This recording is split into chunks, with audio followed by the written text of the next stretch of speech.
o fuera de nuestro corazón, cuando no está presente, nuestra vida es pura vanidad. Y claro, uno se pregunta, pero ¿cómo puedo hacer, o qué puedo hacer para que Dios sea el centro de mi vida? Para que esté en el centro de mi corazón.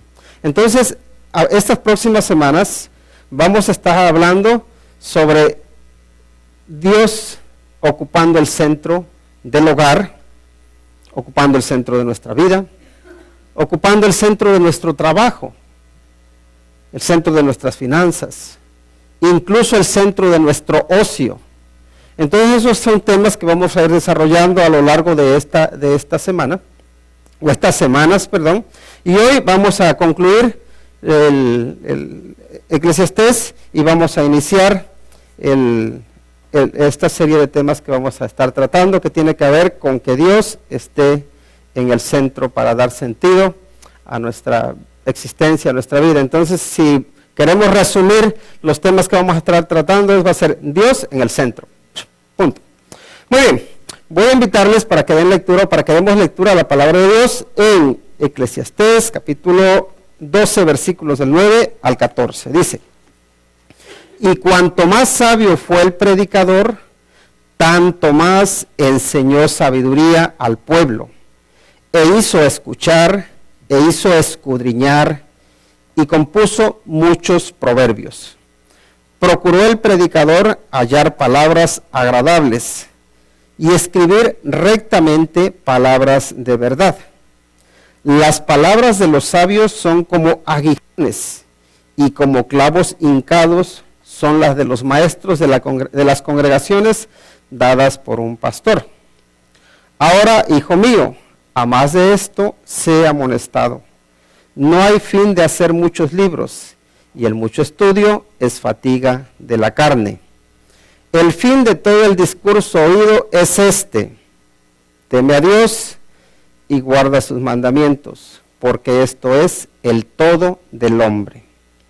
Porque Dios traerá toda obra a juicio, juntamente con toda cosa encubierta, sea buena o sea mala. Vamos a orar. Te agradecemos, Señor, por tu santa palabra. Gracias porque en tu misericordia nos permites estudiarla y aprenderla. Y, Señor, te rogamos porque al meditar en ella nos des discernimiento para que podamos examinarlo todo y ser capaces de retener lo bueno. Por favor, Señor, habla a nuestra vida. Y, Padre, hoy es un día importante porque celebramos el hecho de que tú nos has dado un Padre terrenal. Pero también, Señor, aún es más importante si podemos celebrar el que tenemos a un Padre celestial, que eres tú. Y, Señor, te rogamos porque esta meditación, primero que te honre y glorifique, y también que traiga edificación a cada uno de nosotros. Nos ponemos en tus manos, en el nombre de nuestro Señor Jesucristo. Amén. Muy bien, el tema que vamos a tratar esta tarde es: Dios en el centro de tu corazón da sentido a tu existencia.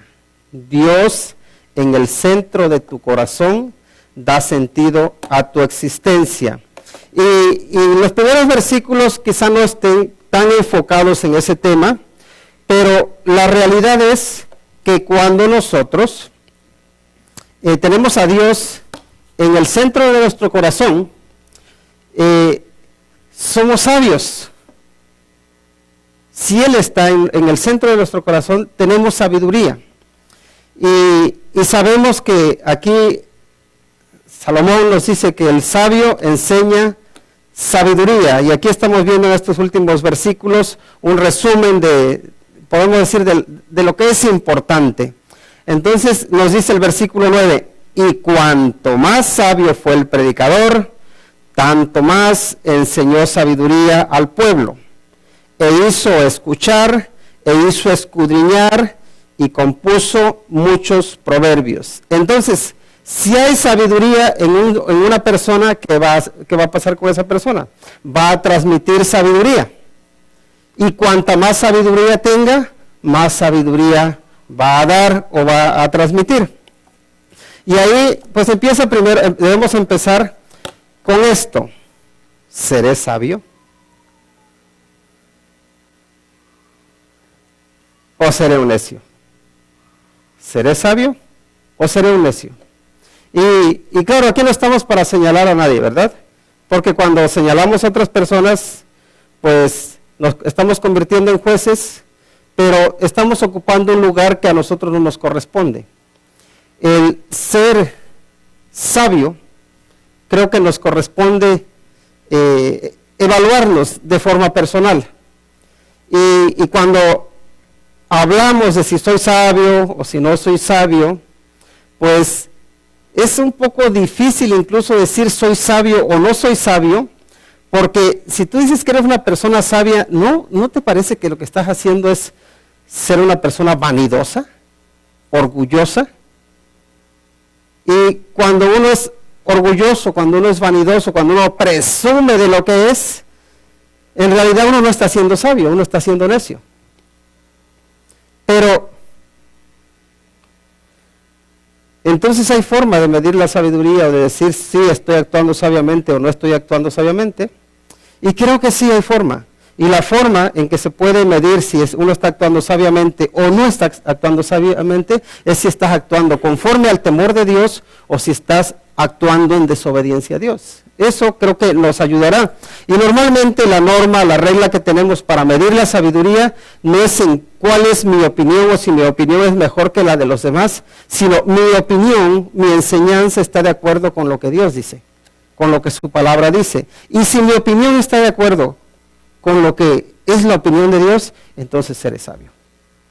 Si estoy actuando conforme a los preceptos, a los principios que la palabra de Dios me enseña, entonces puedes decir, sí, estoy actuando sabiamente, o si no, también puedes decir, estoy actuando neciamente. Pero, entonces, el sabio enseña sabiduría, y la sabiduría se enseña con la vida, ¿verdad?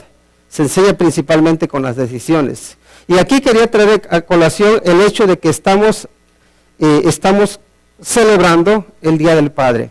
Y ahora sí, a los hijos y a las esposas, quisiera preguntarles, ¿tienes en tu casa a un hombre sabio? ¿Tienes a un padre sabio? ¿Tienes a un marido sabio? ¿Sí o no y por qué? Entonces uno puede decir sí, ¿por qué? Porque es un hombre que sabe dar prioridades. Es decir, nunca abandona a su familia por causa de estar trabajando siempre. Porque uno de los problemas a veces de los hombres es que trabajan tanto para dar lo mejor a sus hijos que se les olvida darse a sí mismos, a sus hijos o a su esposa. Entonces, si no tiene ese equilibrio y por darle lo mejor a sus hijos les priva de lo mejor, quizá no sea tan sabio. Está presente. Y cuando digo que está presente, no necesariamente estoy diciendo que hablando y enseñando, porque ya conocemos cómo son los papás. Pero la presencia del Padre o la ausencia del Padre dice mucho, ¿o no es así? No sé, pero para mí, siempre el saber que mi papá estaba en casa era motivo de respeto. A veces motivo de miedo, también les tengo que decir. Pero también era motivo de seguridad. Porque sabía que ahí había un hombre grande que si venía alguien a atacar o querer hacer algo, había alguien ahí para protegernos. También el saber que estaba ahí al tanto de que él era el que iba a comprar las cosas, el que iba a proveer para las necesidades del hogar, también eso me daba confianza, me daba tranquilidad. Como hijo yo no tenía que preocuparme de que yo tenía que pagar por los gastos de la casa, que tenía yo que preocuparme por salir para mantener a la familia, cosa que él no tuvo porque mi abuelo los abandonó cuando él era muy pequeño y él sí tuvo que salir a buscar para proveer para su familia. Pero los padres dan esa tranquilidad, esa seguridad, esa confianza. Entonces uno tiene que preguntarse, bueno, ¿qué aporta mi padre? ¿Qué aportan los padres a nuestro hogar? Dan seguridad, saben tomar decisiones, están ahí para dar ejemplo. Luego también respecto al carácter, ¿no? tienen una buena actitud. Se puede decir que son fieles. Se puede decir que son amorosos. Se puede decir que también son rectos. Que a la hora de tomar decisiones o a la hora de hacer algo, ellos siempre van a optar por la justicia y no por la injusticia. Entonces uno tiene que preguntarse qué tipo de papá o qué tipo de marido es la persona con la cual convivo. Yo creo que eso es importante, la sabiduría del hombre. Ahora, cuando hablamos de la sabiduría, también los papás a veces decimos, nada más voy a estar yo aquí en el centro del huracán. Vamos a ver también a los hijos, la esposa, es sabia, es prudente, son sabios, son prudentes. Y es un equilibrio, pero bueno, ya eso lo vamos a ir desarrollando poco a poco. Hoy te tocan los papás, ¿verdad? Porque es el Día del Padre. Entonces, el sabio enseña sabiduría. Entonces la pregunta es, padres, con nuestras palabras y con nuestros hechos, ¿estamos enseñando sabiduría? Y la otra pregunta es, ¿estamos creciendo en sabiduría? Porque no lo sabemos todo. Aunque a veces aparentemos que lo sabemos todo, no lo sabemos todo. Estamos aprendiendo, ¿verdad? Pero es importante compartir esa sabiduría y crecer en sabiduría. Y el siguiente aspecto, el siguiente punto que creo que es importante es que comparte palabras agradables y veraces. Miren lo que nos dice el versículo 10. Procuró el predicador hallar palabras agradables y escribir rectamente palabras de verdad. Fíjense ahí la palabra procuró. Eso tiene que ver con esforzarse, ¿verdad? Tiene que ver con buscar algo. Y pregunto, ¿quién de nosotros se esfuerza por buscar palabras agradables? Especialmente cuando está enojado. ¿Buscamos palabras agradables? ¿Buscamos palabras de verdad? ¿O por el contrario buscamos palabras ofensivas? Porque saben que incluso a veces nosotros como padres, contra nuestros hijos, a veces buscamos palabras que les hieran, que les hagan daño. Y decimos, no, es para que aprendan, para que vean que la vida es dura, ¿no? Pero si nos dejamos llevar por la ira, si nos dejamos llevar por el enojo, vamos a buscar palabras dañinas. Y a veces también en las peleas entre esposa y esposo, que no se dan mucho, ¿verdad? No se dan mucho. La esposa busca palabras que dañen. Y el esposo busca palabras que dañen también. Y generalmente se suelen conocer muy bien cuáles son los puntos débiles. Esposas, por muy guapo, por muy bien y por mucho que tengan en buena estima a tu marido por ahí fuera, a que tú conoces cuáles son sus puntos débiles. Y a veces le dicen, sí, por ahí anda, eres candil de la calle y oscuridad de tu casa, por ahí parece que eres el gran hombre, pero si te conocieran aquí en la casa, entonces verían si realmente eres lo que parece que eres. Pero con las mujeres pasa lo mismo, ¿no? Los hombres también conocemos las debilidades de las esposas. Y uno a veces como hombre busca las palabras que saben que le va a herir, las palabras que les van a dañar. Y con los hijos pasa lo mismo. Pero fíjense, eso es lo opuesto a la sabiduría. ¿Por qué? Porque la persona sabia lo que busca es que son las palabras agradables. Y también las palabras que sean verdaderas, porque no por ser agradable tienes que empezar a decir mentiras. ¿Verdad? Porque si vivimos engañados o vivimos engañando, no somos ni sabios, porque no estamos ayudando a que crezcan. O a que crezcan. Y a veces nosotros tenemos también, parece que el objetivo de hacer crecer o hacer mejorar a los demás y nos creemos con decirles la verdad y ofensivamente, que es como los vamos a hacer crecer, pero lo que vamos a hacer es crear rechazo. Y normalmente nadie, aunque le estén diciendo la verdad, le gusta escucharla si son con palabras ofensivas. A nadie. O a los hijos sí les gusta que los ofendan los papás. Ahora, aquí hay una cosa que quería recalcar y es esta, miren. Hoy se lleva mucho el bullying. ¿O no? Vemos ahí en las escuelas, incluso en las iglesias. Y se debería, el hogar debería ser como ese oasis, como ese lugar en el que los hijos, la esposa y el esposo no sufren de bullying. Pero a veces los hijos sufren del bullying por los propios papás. ¿Por qué? Porque somos a veces dañinos para con ellos. Porque les buscamos herir. ¿Y saben qué? En lugar de buscarles palabras que les hieran, debemos buscar palabras que les afirmen. Sí, diciendo la verdad, porque cuando cometen fallos, los fallos son fallos, y uno también tiene la responsabilidad de disciplinarlos y educarlos, pero también está esa otra parte, donde a veces nosotros no somos cuidadosos en qué le decimos a los hijos. Y debemos cuidarnos. Como padres debemos dar el ejemplo, ser sabios.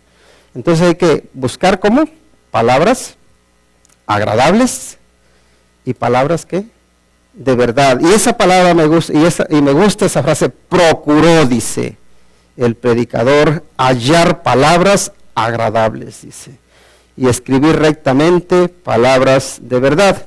Y creo que una cosa nos lleva a la otra, y es esto, que no menosprecies el valor de las palabras. Muchas veces menospreciamos el valor que tienen las palabras. Miren el versículo 11, dice, las palabras de los sabios son como aguijones, y como clavos hincados son las de los maestros de las congregaciones dadas por un pastor. Y aquí nosotros podemos decir, pero eso es del pastor. Pero ahora les quiero hablar de la responsabilidad pastoral del padre en la casa. Saben que cada uno de nosotros tiene la responsabilidad de ser pastor en su casa. Y de hecho, los requisitos de los que nos habla el apóstol Pablo, tanto en Tito como en Timoteo, respecto a los que anhelan el obispado, que anhelan buena obra desea o que anhelan el pastorado, son requisitos que se aplican a todo cristiano, a toda persona, que tienen que ser honestos, que no tienen que ser pendencieros, o sea, peleoneros, que no tienen que ser dados al vino, que no sean amantes de ganancias deshonestas, tienen que ser veraces, tienen que tener buen testimonio, tienen que saber gobernar bien su casa. Todo eso son requisitos que se aplican a cualquier padre. A cualquier padre se aplican, y les digo más, se aplican también a cualquier mamá. Porque también en esa responsabilidad compartida que el Señor nos ha dado de llevar el hogar, también está incluida la mamá. Y también les digo más, a los hijos también. Son principios para los cristianos que todos debemos tener en cuenta. Ahora bien, son el valor de las palabras. Lo que tú dices o lo que decimos tiene poder. Tiene poder, ¿por qué? Porque les pregunto, una ofensa que te digan en medio de 1000 halagos, ¿qué recuerdas más? ¿La ofensa o los halagos? ¿Recuerdas más la ofensa? Estamos ahí los lunes con el libro de Apocalipsis. Y yo sé que todo uno o cada uno de nosotros da lo mejor de sí, ¿verdad? Uno se preocupa por estudiar, por aprender. Ahora, luego viene el tiempo de las preguntas, viene el tiempo de que hay que un poco evaluar, ¿no? De hacer comentarios. Ahora, pregunto, ¿cuáles son los comentarios con los que más te quedas? ¿Y cuáles son los que más te hieren? ¿Los que te aprueban o los que te desaprueban? Donde te muestran aprecio o menosprecio. Ahora, hay que decir la verdad, pero decirla de una manera a decirla de otra hace un mundo de diferencia. Y creo que eso es algo en lo que todos debemos cuidarnos, ¿no? También, incluso, por ejemplo, cuando estamos dando clase a los niños, uno debe tener mucho cuidado de cómo se dirige a los niños. ¿Por qué? Porque hay veces que nosotros los herimos, incluso con buenas intenciones. Hay que tener cuidado en dirigirnos a todos ellos con respeto, en no menospreciar a uno o al otro, no poner a unos por encima de otros, sino valorar a cada uno por sus cualidades. Y también tener esa equidad.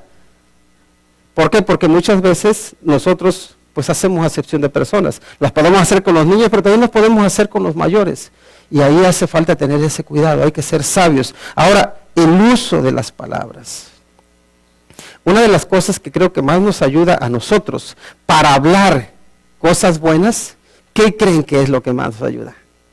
Llenar nuestro corazón de cosas buenas. Llenar nuestro corazón de palabras de verdad. Llenar nuestro corazón de palabras de ánimo, de palabras agradables. Cuando tú memorizas la palabra del Señor, cuando meditas en ella, ¿qué crees que va a salir de ti? De la abundancia del corazón habla la boca, dice. Porque recuerden que también Santiago nos dice que la lengua es como una fiera, no se puede controlar, que está llena de veneno mortal, dice. La de ustedes no, era la de otros, o la nuestra no. Pero sí, hay lenguas venenosas. Entonces, ¿cómo puede uno, ahora sí, quitarle el veneno a la serpiente? A nosotros, ¿qué? ¿Cómo podemos dejar de ser venenosos? Limpiando nuestro corazón. Cuando tú tienes un corazón limpio, cuando tienes un corazón puro, tus palabras van a ser palabras de ánimo, palabras de edificación, palabras de bendición. No sé si te has puesto a meditar, pero hay veces que nosotros llevamos cavilando una idea en la mente. Puede que no sea mala. Y luego, después de un tiempo, como que esa misma idea, o incluso esas mismas palabras que dices, luego las llevas a los hechos, a la práctica. ¿Por qué? Porque primero pensamos y luego nos dirigimos en ese sentido. Pero para eso ya hemos puesto el sentimiento, hemos puesto nuestro corazón en ello. El Señor Jesucristo le dijo a los fariseos, dice, ¿cómo podéis hacer lo bueno siendo malos? ¿O cómo puedes decir lo bueno si eres malo? Dice, porque de la abundancia del corazón habla la boca.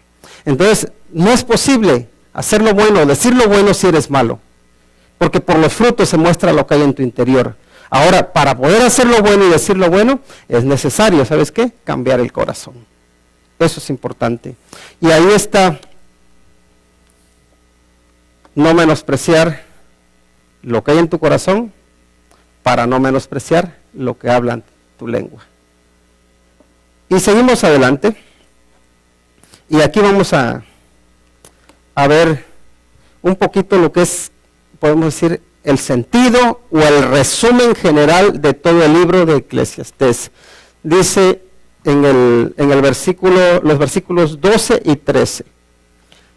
Tu plenitud está en temer a Dios y guardar sus mandamientos. Primero tenemos que ver qué es la palabra plenitud. Miren los versículos 12 y 13. Dice, ahora, hijo mío, a más de esto sé amonestado. No hay fin de hacer muchos libros y el mucho estudio es fatiga de la carne. El fin de todo el discurso oído es este, dice, teme a Dios y guarda sus mandamientos, porque esto es el todo del hombre. El versículo 12 nos puede servir como buen pretexto para los estudiantes, ¿verdad? No hay fin de hacer muchos libros y el mucho estudio es fatiga de la carne. O sea, en otras palabras, no sirve de nada estudiar. ¿Para qué voy a ir a la escuela? Eso le podríamos decir cuando te quieran mandar a la escuela. ¿Para qué? Si no me sirve de nada. Pero no es verdad que cuando nosotros estamos estudiando algo, especialmente las matemáticas, dices, ¿para qué me sirve esto? Fórmulas y te quiebras la cabeza. Y en cuanto sales de la escuela no vuelves a verlas en tu vida. Y dices, tiempo perdido. Luego historia. Empiezas, que a mí qué más me da lo que hizo el faraón aquel. ¿Qué más me da lo que hizo el emperador? No tiene nada que ver con mi vida ahora, ¿no? Y uno no le ve uso. Entonces, ¿para qué sirve estudiar tanto? Y luego también el hacer muchos libros. Entonces, la verdad que uno examina las cosas y dices como que es un poco vanidad, ¿no? Pasa como Como el chico que se reía del albañil, que el albañil cuando hablaba empezaba a decir pues que haya muchas cosas. Y el joven se ríe y dijo haya, se dice haya. Y ya el papá le dice, mira, él sabe hacer una casa, ¿y tú qué sabes hacer? Ya nada más se ríe un poquito y dice, pues yo sé que se dice haya, ¿no? Que no se dice haya. Pero ¿de qué te sirve si no puedes poner en práctica, si no puedes hacer nada que sea útil para los demás? Entonces aquí, ahora sí, vamos a este punto. Aquí no es que Salomón esté diciendo no es necesario estudiar. De hecho, él se dedica a acumular proverbios, a buscar sabiduría en todos sitios, a buscar lo que piensan unos, a entender lo que dicen otros, a estudiar lo que ha pasado y lo que no ha pasado, porque también dice que si uno ignora la historia, está condenado a repetir los mismos fracasos, ¿no?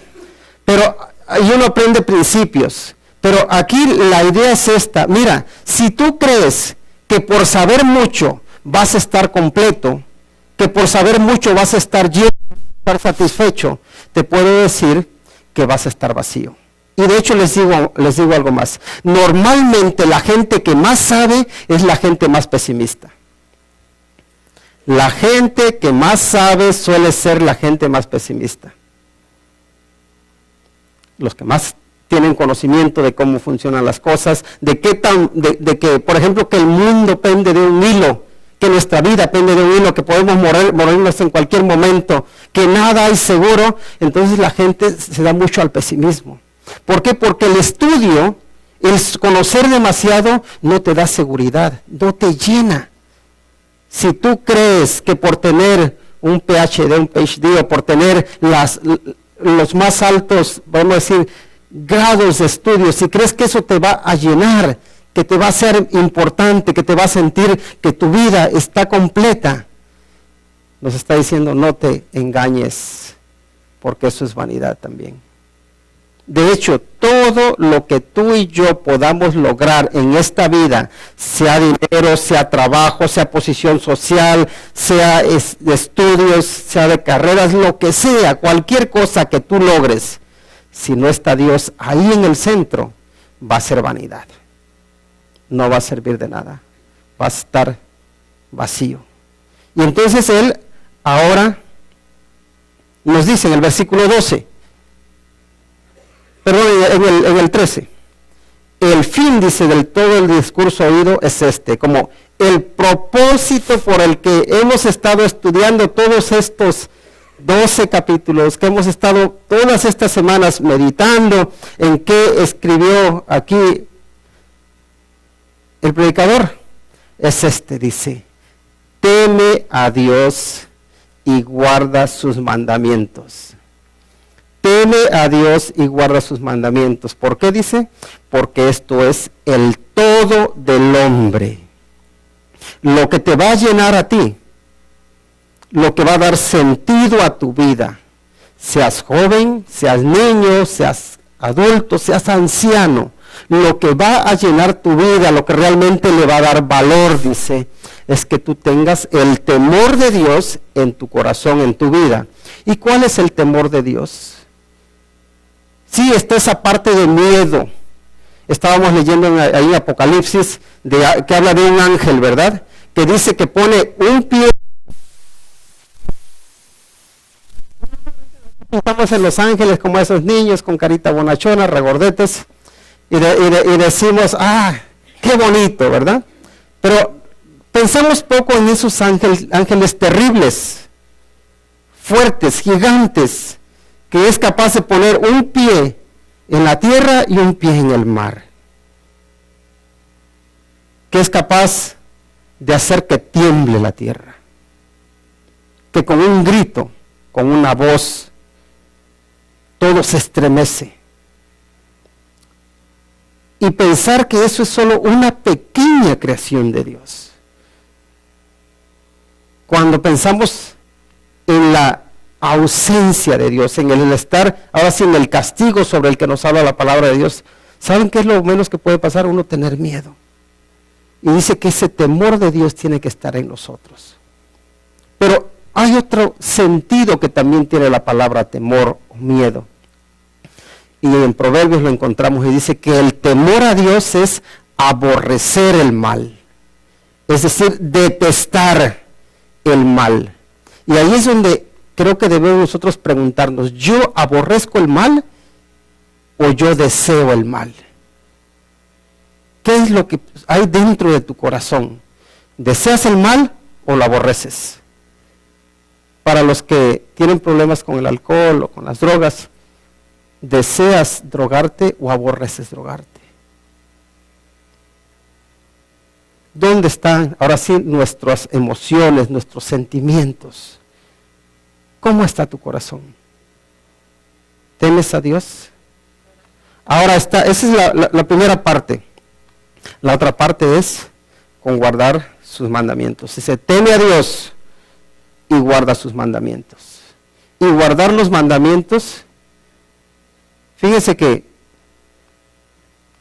nosotros podemos tener mucho conocimiento bíblico, podemos haber escuchado mucho de las cosas de Dios, pero si no actuamos, si no obedecemos, somos como ateos. Somos como si no creyéramos en Dios. ¿Por qué? Porque muchas veces nuestra mente dice, yo creo en Dios, pero nuestros hechos lo niegan. ¿Y saben qué? Santiago, en toda su epístola nos habla sobre la importancia de poner la fe en práctica. La fe en práctica. Y entonces, una de las comparaciones que hace es esta. Dice, tu fe, dice, está vacía. Tu fe no te sirve de nada si tu fe no tiene obras. Y ya el ejemplo que pone es este, dice, ¿quieres que te dé un ejemplo de que la fe, de que el creer no te sirve de nada? Dice, sí. Pues mira, los demonios creen y tiemblan, dice. Los demonios creen y tiemblan. No dice los demonios creen y obedecen. Creen, llegan a tener miedo de lo que les va a pasar, pero no obedecen a Dios. Y la pregunta para nosotros es, ¿no me estará pasando lo mismo? Que yo creo, pero que no hago. El Señor Jesús dice, si me amáis, guardad mis mandamientos. Y eso es importante. Así que el resumen, la conclusión es esta. Teme a Dios y guarda sus mandamientos, dice, porque esto es el todo del hombre. Eso es lo que llena al hombre, eso es lo que le da sentido al hombre, eso es lo que da sentido a tu vida. Guardar sus mandamientos, el andar en su voluntad. Pero guardar tiene que ver con dos cosas. Guardar tiene que ver con qué, con obedecer, ¿verdad? Pero también tiene que ver con llenarse. Cuando tú guardas algo precioso en tu corazón, ¿qué estás haciendo? Estás atesorándolo. Y el ejemplo clásico que uno puede utilizar es este. Normalmente las cosas preciosas, las cosas que tienen mucho valor, tú las guardas en lugares especiales. Lo que tiene mucho valor lo guardo en un lugar especial donde nadie lo pueda robar, donde nadie me lo pueda quitar. Muy bien, Dios es especial para ti, Dios es importante para ti, ¿dónde lo guardas? ¿Dónde está guardado Dios? Y ahí está. Si Él es importante para ti, si Él es especial para ti, ¿sabes dónde lo vas a guardar? En tu corazón. Dios en el centro de tu corazón te llena, te da sentido, llena tu vida. Tu plenitud, tu satisfacción, tu paz. Los judíos decían tu shalom. Está en tener a Dios en el centro de tu vida. Versículo 14 nos dice, para que pensemos un poquito, dice, porque Dios traerá toda obra a juicio, dice, juntamente con toda cosa encubierta, sea buena o sea mala. Y lo que nos está diciendo es eso, todo está descubierto ante Dios y será juzgado. Todo está descubierto. Delante de Dios no podemos ocultar nada, no podemos esconder nada. Ahora, esto quizá debería llevarnos a tener miedo, a tener temor. pero también nos podría llevar a tener confianza, a tener seguridad. Fíjense, el que Dios conozca todo lo tuyo te puede dar seguridad y tranquilidad, o te puede dar miedo y te puede dar temor. ¿Por qué? Porque depende cómo camines, así esperarás. Tu papá, cuando eras pequeño, ¿te daba o bien alegría que llegara a casa o te daba miedo que llegara a casa? Cuando sabías que habías hecho algo malo y tu mamá te había dicho, ya verás cuando llegue tu papá, se lo voy a decir. ¿Cómo están los hijos? ¿Deseosos de que llegue el papá? No, están esperando que llegue el papá, pero con miedo, a ver cómo me escapo de esta, ¿verdad? Pero ¿qué tal cuando habías hecho algo bueno? Cuando te habías portado bien, cuando habías ayudado en la casa. Estabas tan tranquilo y esperando en que empezara tu papá y tu mamá a hablar, para que tu mamá le dijera todo lo que tú habías ayudado. Y ahí estás hasta esponjado, ya esperando a que lo soltara. Ya suelta la sopa, mamá, tanto que te gusta hablar, y ahora no le dices lo que dice, ¿no? Díselo ya. Y ahí está la diferencia. Un mismo ser te puede causar temor o te puede causar alegría. Dios, el esperarle a Él, te puede causar temor o alegría. ¿Qué te causa a ti? ¿Qué nos causa? Si Dios, y en esto vamos a ir concluyendo, si Dios está en tu corazón y Él en el tuyo, sabes que estás deseoso, anhelando que Él se presente. ¿Por qué? Porque de hecho tú tienes una relación cercana con Él. Aunque no lo veas, tú lo amas. Sabes que Él te está viendo, sabes que te está protegiendo, sabes que tienes su respaldo. Y me gusta aquí las palabras del Señor Jesucristo. Cuando dice, ya no os llamaré siervos, a ver ahora, viene mi examen, ya no os llamaré siervos, porque el siervo no sabe lo que hace su Señor, pero os he llamado amigos, porque todas las cosas que oí de mi Padre, os las he dado a conocer. La palabra siervo es la palabra esclavo. Y el Señor Jesucristo dice, ustedes no son mis sirvientes ya, dice, ustedes no son mis esclavos. El esclavo lo que hacía, lo que su jefe le decía, lo que su amo le decía, y no tenía derecho a preguntar. No tenía una relación familiar. ¿Por qué? Porque no era miembro de la casa, no era parte de la casa, no era parte de la familia, no era un amado. Entonces el Señor Jesucristo le dice a los discípulos, sí, yo espero que ustedes actúen conforme a lo que les he enseñado, pero no en la condición de esclavos, sino que quiero que hagan lo que yo hago, dice, en la condición de amigos. Y fíjense, la palabra amigos es la palabra filos, que significa amado, que significa alguien que es querido, alguien que es amigable, alguien que es de confianza, alguien al que se le tiene un afecto profundo. Y dice el Señor Jesucristo, yo a ustedes ahora les he dado una relación que es íntima, de amigo. Hace unos momentos nos leían ahí en Juan, en el capítulo 3, versículo 29, miren lo que dice, el que tiene la esposa es el esposo, mas el amigo del esposo que está a su lado y le oye, se goza grandemente de la voz del esposo. Así pues, dice, mi gozo está cumplido. Es necesario que él crezca, pero que yo mengüe. Y aquí la palabra amigo es una palabra que en la sociedad judía se utilizaba para cuando iban a realizarse unas bodas, siempre había un amigo que es el que acompañaba al esposo. Cuando iba a pedir la mano de la novia, él iba a abogar por él. No, yo lo conozco. es de buena familia. Ha sido y es un hombre ejemplar. Ahí ayudaba en todo. Era como el testigo que estaba de a su lado, porque le apoyaba, ¿no? El que lo protegía, el que lo cubría.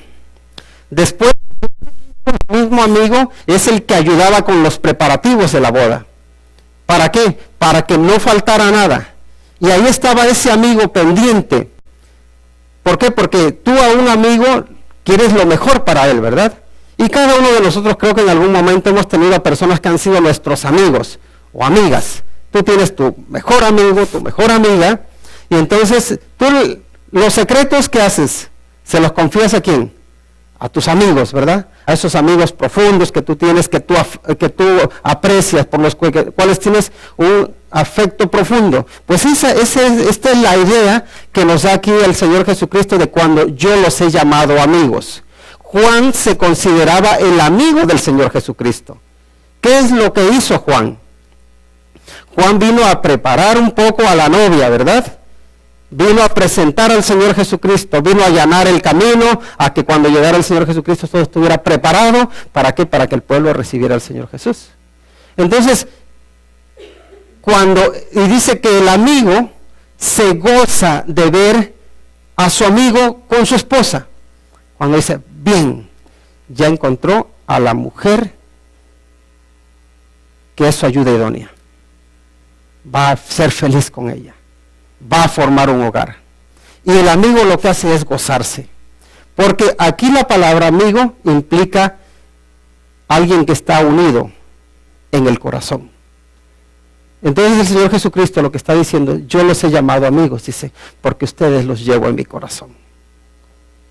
Y cuando tú estás en el corazón de Dios, Él te da sabiduría, te da discernimiento, te da entendimiento. Pero también tú a Él no le escondes nada. Dice, Señor, tú eres mi confidente, tú eres mi amigo fiel, tú eres a quien le confieso todas mis culpas, mis errores, mis fracasos, mis buenas y mis malas acciones, porque todo está descubierto delante de ti. Pero no te da miedo, porque es tu amigo, porque está en el centro de tu vida y porque tú estás en el centro de Él. Cuando Dios ocupa el centro, todo tiene sentido. Cuando Dios está fuera, cuando no hay relación personal e íntima con Dios, ¿sabes qué es lo que pasa? Tienes temor, tienes inseguridades, te sientes desprotegido. ¿Por qué? Porque no tienes a ese Padre Celestial que te dice, tranquilo, yo estoy en control.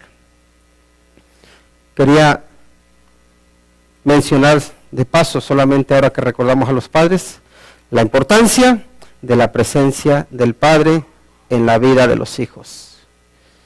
Es importante que los padres sepan estar al lado de sus hijos.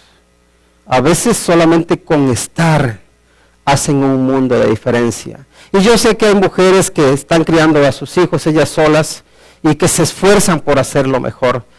Y también dicen, no, es que yo soy madre y soy padre. No, eres madre, pero no eres padre. Porque no puedes reemplazar al padre. Puedes hacer tu mejor esfuerzo, pero no lo puedes reemplazar. Y de hecho, Dios nunca ha sido su intención, o nunca ha tenido como intención que la mujer reemplace al papel del padre. De hecho, Él llega a decir, yo soy padre de los huérfanos. Así que si el Padre terrenal dice, se desentiende de ti, dice, yo no me desentiendo de ti. En otras palabras, Él toma ese lugar que el Padre no ha querido llenar. Pero la presencia del Padre debería dar seguridad, debería dar tranquilidad, debería dar ese ánimo, esa protección que todo hijo necesita. Y un desafío para cada uno de nosotros, y lo vamos a ir aprendiendo poco a poco. ¿Qué cualidades tiene Dios, el Padre, que debemos aprender nosotros como padres terrenales? También podemos aplicarlo a las mamás. ¿Qué cualidades tiene Dios que deberías aplicar a tu vida? Dios tiene cualidades de Padre, Porque la Biblia nos dice que es padre, Él no dice que es madre, dice que es padre. Y creo que como padres ahí tenemos un gran ejemplo que debemos seguir. Pero de momento solamente les puedo decir es que Él dice, yo no te dejaré ni te desampararé. Es su presencia constante para protegerte, para cuidarte. Y papás, les animo para que tomen esa determinación, me imagino que ya la habrán tomado, de decir, yo voy a estar contigo siempre. En las buenas y en las malas. Ahí voy a estar. Porque la presencia de un padre es muy importante. La presencia de Dios es muy importante. Dios le dijo a Moisés, mi presencia irá contigo, dice, y te daré descanso. ¿Estás descansando en el Señor? Descansa en Él. Descansa en tu Padre Celestial y dile todo aquello que te atormenta, todo aquello que te carga. Y si no es tu Padre Celestial, entonces por la fe pídele que sea tu Padre, que te reciba, que te adopte por medio de Cristo Jesús. Como leíamos al principio, pídeselo, porque Él no abandona a nadie. Y lo importante para nuestra vida, para estar llenos, es que Él esté en el centro de nuestra vida. Dios en el centro. Ese es el tema que vamos a empezar desde la próxima semana. Y creo que es importante que lo recordemos y que pensamos en términos prácticos cómo está Dios en el centro de mi vida, de mi corazón. Vamos a orar. Padre Santo, es un privilegio el poder meditar en tu palabra y aprender de ella. Y te rogamos, oh Señor, porque tu presencia nos llene, porque tú nos des descanso, porque nos des paz.